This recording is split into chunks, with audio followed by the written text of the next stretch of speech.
Okay, just come sit with me or Rex. Yeah, Garrett's just going to watch over one of our shoulders, so we're good to go. Okay, cool. Well, the purpose of this meeting, Zoom meeting, whatever we're calling it these days, the 2020 culture that we have, is that we're just going to go over setup and calibration of the V200EX because that's primarily the product that you're selling from VAC. So I'm just going to start off some basic things, and then Scott in our office in Birmingham has a live demo, and he's going to walk you through how we actually calibrate the unit. So this is a V200EX. I'm just going to go, like I said, I'm going to just talk about the components of it. It's a NEMA 4X enclosure. This guy actually has a dome indicator. The dome indicator is available. You can also have an arrow indicator.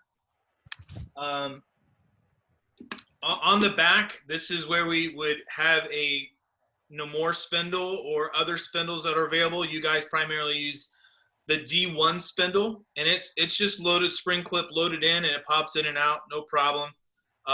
This is the FO5 footprint, and then also we have a Westlock, excuse me, 2 1/4 inch bolt hole pattern here. You can see there's a few other things. This is just a drainage plug, a purge valve, excuse me. And then this weird looking thing over here is actually designed for some European ISO standard where you would not have to use air channels over here, that this would actually be plumbed into the actuator on that side. These are not actually ever used. If you guys ever come across an application where you use it, please give me a call. I'd love to see it. So it's an interesting little thing. On the bottom here, this is our exhaust. We use a little muffler here. We actually add this. And the reason why we add it is because this is a spool valve positioner. And spool valves actually bleed. And we think that's a good thing, but sometimes when you get into hospital settings or non-industrial type settings, we get calls saying, what's wrong with that positioner? It's bleeding air. And then we have to go through the whole process of saying bleed is a good thing, keeps everything away from getting inside of the unit, such as bugs, such as if there's debris flying around. So the muffler can come off. It's a 1/4 inch tap thread hole. So if you don't like the brass muffler and you have a better one, or you have something you'd rather use, you can go ahead and do that. These guys right here are conduit entries. We have 4 of them. There's 1, 2, 3, 4. You can't see the 4th one, but it's hidden. But you guys will primarily be using this conduit entry, or your customers will be, because that's the only thing they'll have electronics on a V200EX. So it's this one right here. And these guys can stay on. They are pressure rated. They don't need to come off. As are our gauge port plugs. These are pressure rated too. So when they go out into the field, you don't need to remove these. You guys use a lot of gauges, which I'm really glad to see. Gauges will help us calibrate. It helps us troubleshoot in the field. And really, I mean, when we get calls from customers, the first thing that we ask is, do you have gauges? Because it makes our lives a lot easier starting to troubleshoot what's going on with the positioner when we do have gauges on the positioner. On the bottom here, this is where we calibrate the positioner, our zero and span, and Scott's going to get into that in a little bit. I just want to point out here, this is important. This is our ports going to the actuator and supply ports. So this is our supply port. That's the air coming into the positioner. Then we have C+ and C-. These are the ports going to the actuator. Now the rule of thumb here, I'm sorry, and this is the I to P port. So this is plugged because we have an EX I to P here. Or if we had an internal I to P, we would also have this port plugged. When this port is not plugged, we're using an I to P outside source coming in. So the 3 to 15 is coming from an external I to P somewhere, typically in a cabinet mounted or remote mounted away from the positioner and plumbed into the positioner here at the IP port. Now back to the C+ and C- port. Again, these are the ports going to the actuator. The C+ port is the port that's driving the valve open or close on an increasing signal. So from 4 to 20 milliamps, air is always exhausted out of C+. So about majority of the time, I'd say 99% of the time, on a single acting application, we're going to plug the C- port. So C+ is going to push against the springs, and then the springs are going to push it back down to the 4 milliamp position. That's just a good rule of thumb there. And we're going to look inside of the positioner real fast here. Oh boy. So there's only really 3 key components here to talk about. That's our, this is hard. Our cam and a cam nut, range spring, and then our spool valve. The spool valve it goes in and out very easily. It is very unique to us because there's not many people in the industry that can deliver as much air as we do, but bleed as little as we do, which is, again, when we're talking bleed, we think bleed is a good thing, but we don't want to have excessive bleed. And a lot of times with analog products, some analog products have excessive bleed, and that's not a good thing. So the spool piece, this is a cast aluminum body, but inside of it is a stainless steel sleeve. And then the spool piece is actually a stainless steel, I'm sorry, it is made out of stainless, but it's coated in gold, and the gold gives it the natural lubricant, a soft metal on a soft metal, on a hard metal, so that we don't need to add WD-40 or any oil, okay? So when you guys are assembling valves packages there in Tulsa, for any reason, we should never be adding oil or WD-40 to the spool valve. The reason why is if we add WD-40 or oil to the spool valve, it acts as a magnet to crap in the air, and it basically has a big old party on the spool valve, and then the spool doesn't work appropriately. And it will cause issues such as oscillation, sluggish response, and that's not a good thing. The range spring we'll talk about here in a second when Scott goes over basic calibration. The cam nut and cam are an important thing to point out because this is, when we're setting up, this is really important to make sure that it rotates correctly. So this is our standard C1 cam. It has 4 lobes to it. This is one lobe. This is a 90-degree direct, so it's going to move in a counterclockwise action. This is a 90-degree reverse acting, which means it's going to move in a clockwise rotation. And then we have split ranging cams. So this is a 180-degree lobe. So what happens is from 4 to 12 milliamps, the 90-degree valve is going to open all the way. So what we can do is we can set 2 control valves up to open it throughout the control signal. So one valve is going to open from 4 to 12. The next control valve, the positioner on that one, we would set here on this tick mark. So it would start moving from 12 and go all the way open at 20 milliamps. So that's just a little unique thing that we can do with the C1 cam. It is highly important that when we go to set the cam, that we make sure that this cam nut, the set screw is all the way back. So when we just tighten this up hand tight, and then we really get down on this screw, on the set screw. Sorry, you can't see me.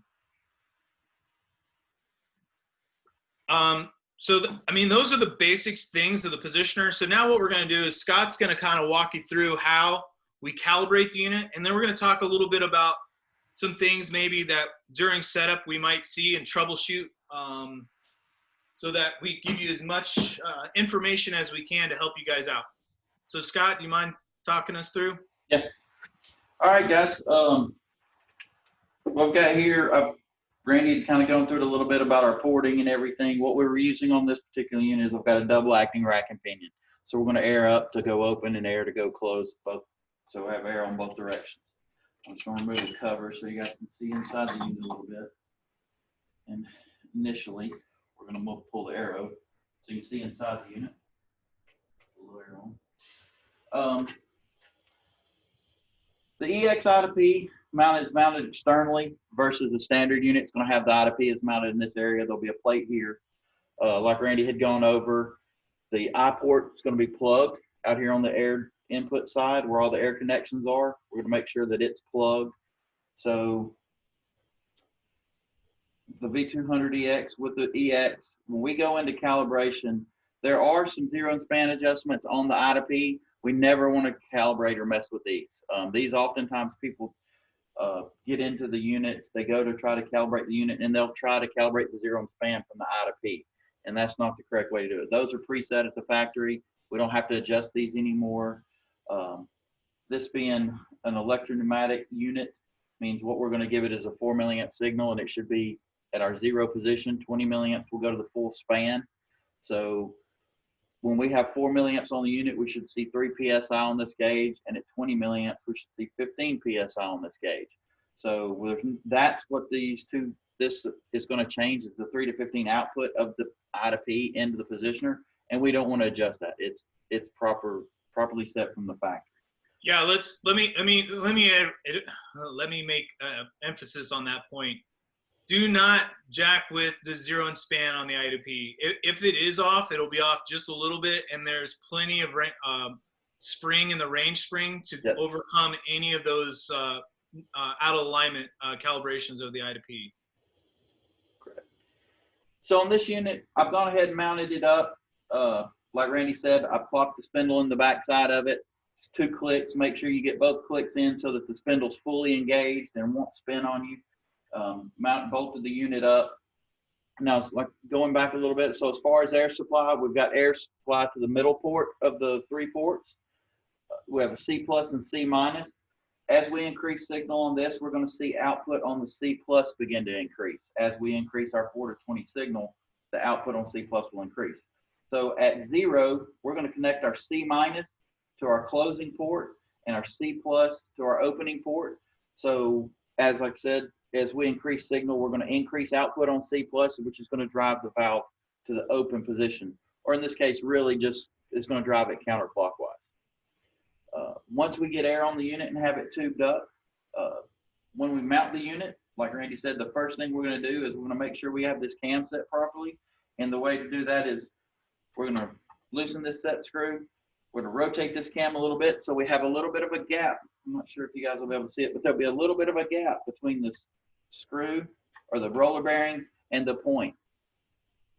That allows us to have a little adjustment on our zero. If we sit all the way in that trough, all the way up against that point, we're not going to have any zero adjustment down. We can only go up from there. So what we'll do is we'll turn the cam, lock the cam down, lock the set screw down with the set screw, and we're set on the cam. The very next thing we'll do is we'll put air on the unit. Once air is on the unit, like Randy said, we can reach up in where the pilot valve, the stem comes out of the pilot valve and goes over the balance arm. If we push that stem downward into the body of the pilot valve, we'll see that the valve rotates. The actuator rotates the valve, and we're turning our cam in the counterclockwise direction, and that we're spinning the right direction. So we know that pneumatically we're hooked up correctly. Turn on my signal generator, and we're going to go about calibrating this. On the website, I don't know if you guys have it, but on the website we do have a document that you can get that's calibration to gauges. It's a single page, just shows you how to calibrate the gauges. Like Randy said, you guys use gauges a lot, which is really nice because it helps calibration and it makes the calibration repeatable. If you use that single page document and gauges, everybody can calibrate, and the calibration will be very close to the same. So now we're going to go to calibrating the unit. The first thing we're going to do is I'm going to turn on my signal, and I am going to turn on my output. And right now we have 4 milliamps on our output. At 4 milliamps, the positioner will be in its zero position. For zero position, and 4 milliamps on an analog product is going to be the same as no power. So what is going to be happening is there should be no pressure on C plus, which will be this gauge, and full pressure on the C minus. So it's going to be trying to drive this valve clockwise or closed direction. as Randy said, we can pull out our little plug on the bottom, and we have, if we look inside the unit, we actually have inside the cover, there is a little quick instructions on how to calibrate the unit. But if you look, the very middle screw is the 0 screw. And what we want to do is right now we are set in the correct position. We have 0 PSI and we have on the C+. So what we're going to want to do is we're going to adjust our C+, or I'm sorry, our 0 in the clockwise direction until we see this C+ start raising on the gauge. Then we want to turn it back the other direction. So we're going to go counterclockwise until we see this drop down to 0 in about 3 to 5 seconds. So that's at 4 milliamps, and what we've done is we've adjusted our 0. With that 3 to 5 seconds, that means we're going to have a pretty good speed coming down to 0. But what I'm going to do now is I'm going to put my signal to 20 milliamps, run the unit fully open, and as you see, we now have swapped places. Our C+ is now full supply pressure, and our C- has dropped to 0. Same kind of procedure, but this will be the outer ring inside that bottom plug. The very middle is a 0, the outer ring is the span. What we can do is we can turn this, the span, until we see the C- come up. Then we can turn it the opposite direction until we see it drop down to 0 in about 3 to 5 seconds. A lot of times when you have feedback mounted on these units, if you don't take the time to make sure that those go to 0 in the same time, you'll see a little bit of linearity error in your feedback. So you'll go to a different set point, you'll go to 12 milliamps, but you won't see 12 milliamps out. It's because this calibration was a little haphazard, wasn't quite right. But right now we've calibrated the span. So we have 0 PSI on C-, full supply pressure on C+. We're going to go back down to 0 or 4 milliamps, and we've seen the same thing. Our C+ has dropped down to 0 in 3 to 5 seconds or so, and now we match on our supply. So now the unit's been calibrated. Thank you, Scott. And now just to talk about some things that we might see when we start up the positioner that would think that the positioner maybe has failed or maybe an I2P has gone bad. The IP port with the plug, right, this guy right here, if this is loose, I mean, even if we're talking a quarter turn or an eighth, a half a turn, a quarter turn, it will not be able to seal the total pressure. So in other words, it will never be able to meet 15 PSI output. So we have to make sure that that plug is all the way tight. The other things to check too are the connection point here to make sure that this I2P or this bracket is all the way down on the positioner. Again, if this is loose, there can be air escaping those air channels, and it will not get our full 15 PSI output. So those are the really key things about the I2P. And again, making sure that your calibration tool, if you're using a Fluke, if you're using a Druck, if you're using something like that, that it has voltage behind it. If you have just milliamps or very low voltage, you will not get full span. So please take note of that. Right, we've seen issues with people trying to calibrate that had a signal generator that was outputting 20 milliamps, but their batteries were getting low and the voltage was low, so it was seeing an issue. So even as simple as fresh battery sometimes helps. The other point to talk about when we're working with the I2P is this pneumatic plate here. This actually is covering 2 holes where our standard I2P would go into. And if this is loose, there can be air leaking out. And again, the same situation that we're not getting a full span from our I2P. So those are a few things to look for. The other thing that we run into a lot on startup is tubing and making sure the tubing is correct. So when Scott was showing you guys, when you push down on the balance arm, we're not only just looking at the cam and making sure the cam's rotating correctly, but if we push down on the balance arm and nothing happens, I can tell you immediately the reason is because we've tubed it backwards. So we'd have to flip the tubing and to ensure that it rotates correctly. So that little step of pushing down on the balance arm, and Scott, you want to show them again? So Yeah. So pushing down on the balance arm, you'll see that the unit turns. And I'll go ahead and I'll swap the tubing and get the tubing backwards.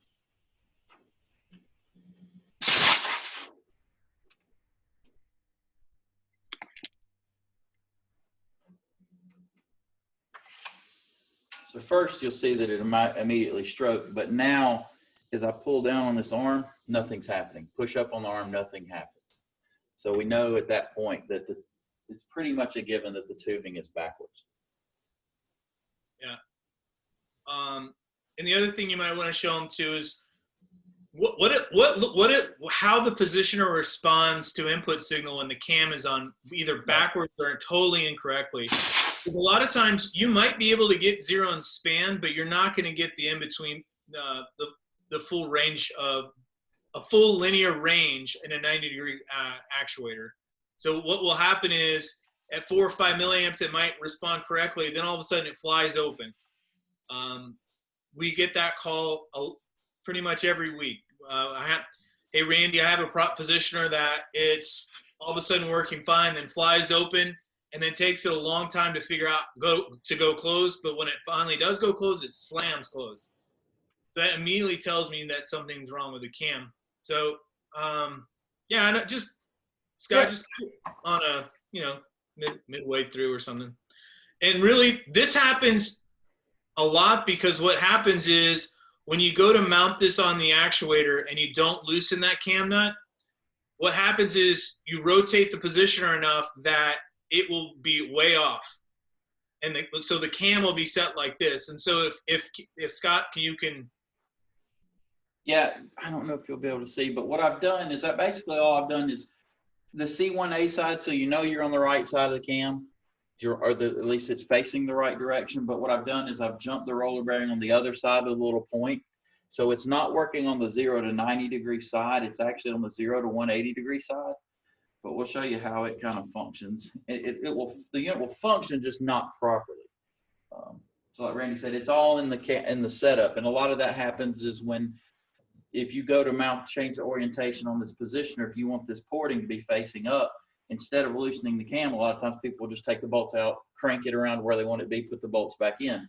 Well, what that has done is that has allowed this roller bearing to roll around to the wrong part of the cam. The positioner will respond to a signal input, but it will not work properly. Okay. So right now, what I did, like I said, I just jumped the cam over the little cam tip there, and now I'm just going to increase the signal.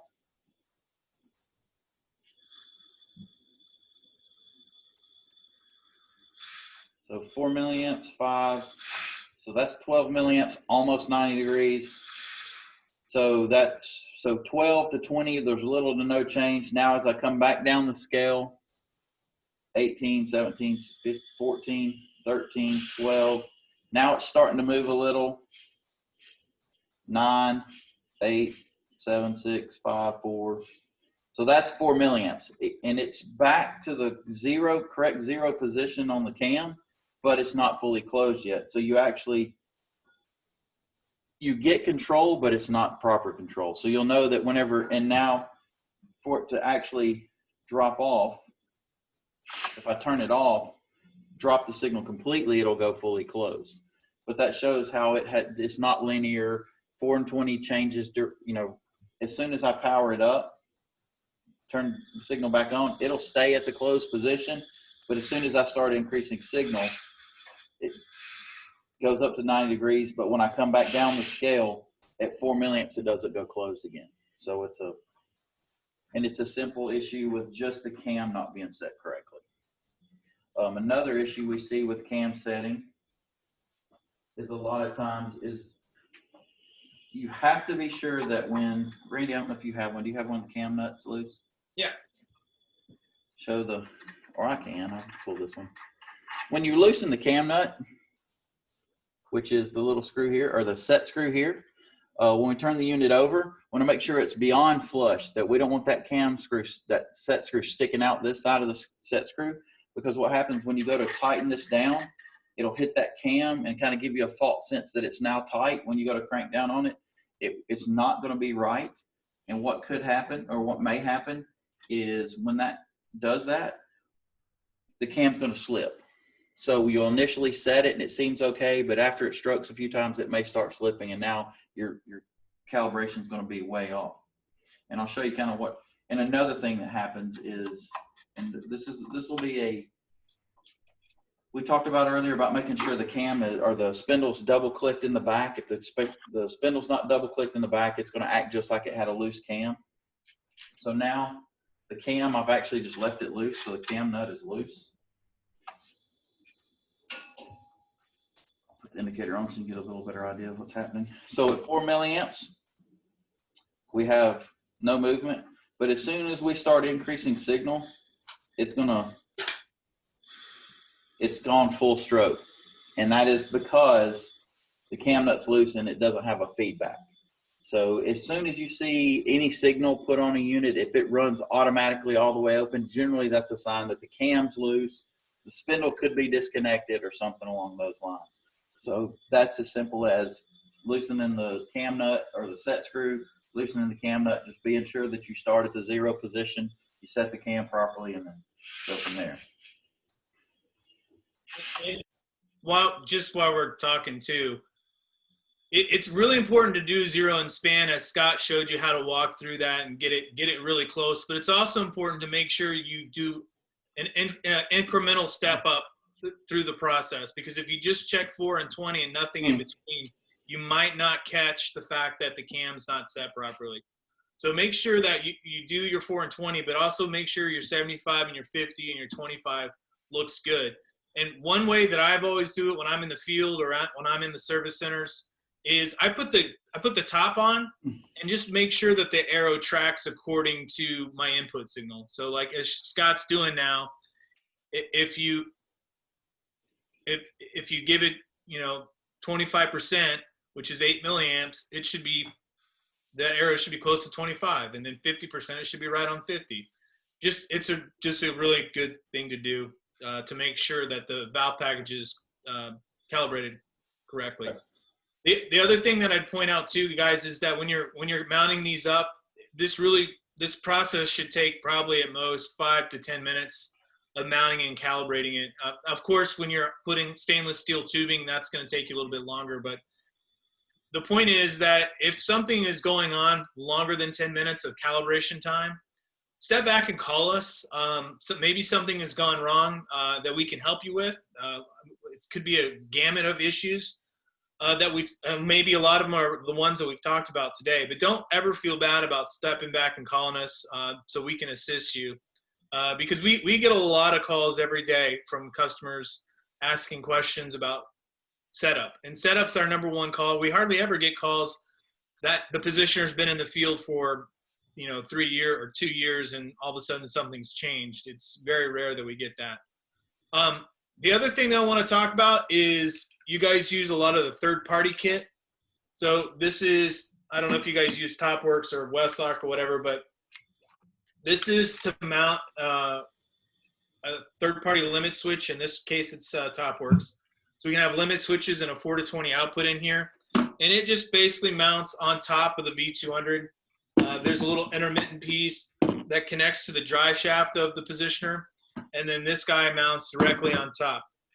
The reason why I'm bringing it up is that it is important before you calibrate your feedback that you calibrate the positioner first. If you do it in the other direction, you're going to get your output of the feedback is going to be totally off. So calibrate the positioner first, and then calibrate your feedback second. Now the nice thing about the V200 is you can mount this positioner up and mount the feedback up and still be able to calibrate the positioner and feedback. So yeah, Scott's got a monitor switch, so that's what that one looks like. I'm going to go back a little bit and talk about another issue. It's going to be troubleshooting and kind of go over something when we talk about gauges. This gauge kind of helps you determine the I-port gauge. Really all it's doing is helping you determine the health of the instrument port, the instrument circuit, whether it's an external mounted I2P, internally mounted I2P, you're using an old Wizard controller sending you a 3 to 15 signal, or any other brand of I2P that's remotely mounted. All that's really telling us is that there is the correct pressure in this diaphragm to operate this positioner. So this is a big help in troubleshooting and just verification that you're getting a good signal. The gauges on this end, the supply gauges and the output gauges, really what they're going to help you do is calibrate, and they can help you troubleshoot if you've got leaking across the cylinder on an actuator or something, is where that's going to help you. Because right now, even though we're at the fully open position, and we're at 0 here and we're full supply pressure on the C plus and the supply, if we had leak across the cylinder, we're going to see pressure on this unit. Even though we know we're in the fully open position, if you see pressure on both the C plus and C minus and the valve is at full stroke open or closed, you know that there could be an issue in your actuator. The other thing though is going back to the I2P, like Randy said, troubleshooting with I2P. There's a few things, like right now we're at 20 milliamps and I'm going to show kind of a loose I-port plug. So if you go to put an I-port plug in and you don't tighten it properly, it takes like a quarter of a turn and you won't get full 15 PSI output. So a lot of times that's one of the first things we'll get people that call have trouble. Make sure that this I-port plug is tight. Other things to look for, damage to the gauge. We see that quite often, that we've had times where there's been gauges that were damaged and the gauge is leaking. Well, that can be enough to affect this, because that's a very small chamber and it's only got a 12 PSI differential from fully open to fully closed. So it's got a very small air volume, so a tiny leak will affect it pretty greatly. Another place to look, like Randy said, is these two screws. Make sure the screws are tight, holding this plate on the explosion proof. And if you get to a point to where you've got a unit, you're giving it 20 milliamps, you don't see 15 PSI here. Like I said, first thing I'm going to check is the I-plug port. Next thing I'm going to check is make sure that the I2P is tight on the plate and the plate's tight on the positioner. If it comes down to it, you still can't find a problem, you still can't find the leak, there are some O-rings behind this plate and behind this I2P that have they can get dislodged when they get mounted. So it's things to double check there to make sure that you get the unit up and going.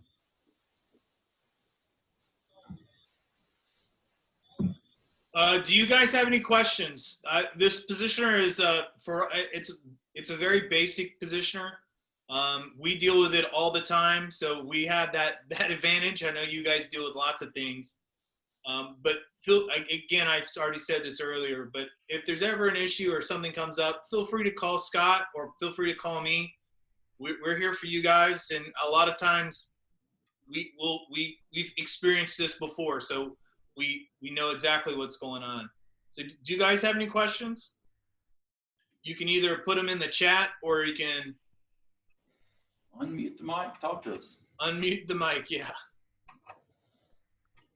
I don't have anything, but I appreciate you doing all of this. I think it's been a big help, especially for the guys in the shop and also for my new inside guys that will be dealing with these. Yeah, well, I hope one day to make it to Tulsa. Eventually.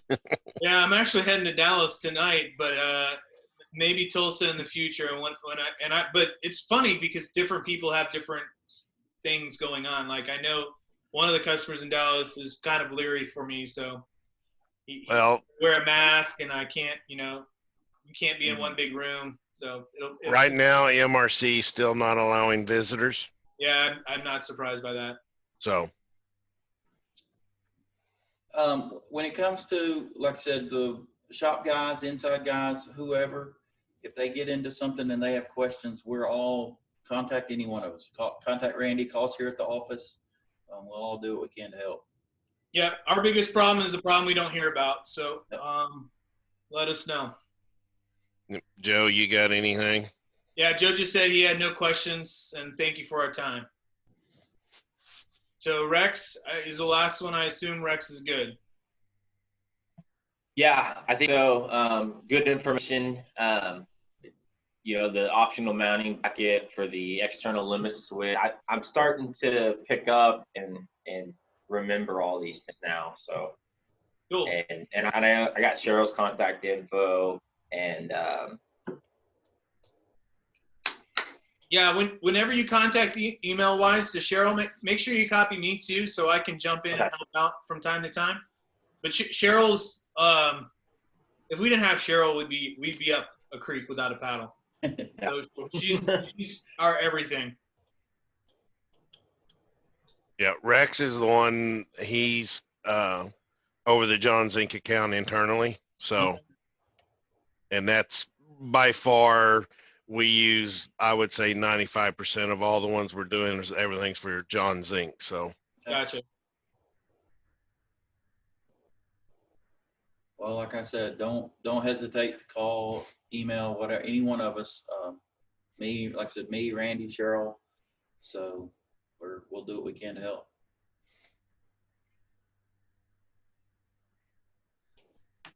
All right, guys. Well, thanks so Well, much good. for your time.